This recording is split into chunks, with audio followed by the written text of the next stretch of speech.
विदर्भात यंदाच्या पावसाळ्याची सुरुवात दमदार झाली असली तरी जुलै महिन्यात पावसानं दडी मारली आहे। त्यामुळे अनेक जिल्ह्यांमध्ये अवर्षणाची चिन्ह दिसू लागली आहेत। 1 जून ते 9 जुलै या कालावधीत विदर्भात सरासरीच्या तुलनेत 16% पावसाची तूट नोंदवण्यात आली आहे। जुलैच्या पहिल्या आठवड्यात मुसळधार पावसाचा अंदाज व्यक्त करण्यात आला होता।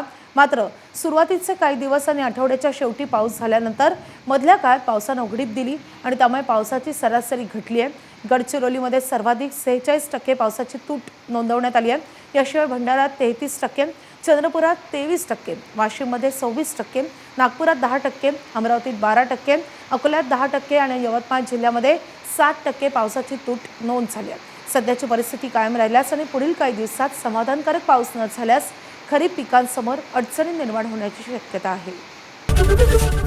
एबीपी माझा, उघडा डोळे बघा नीट।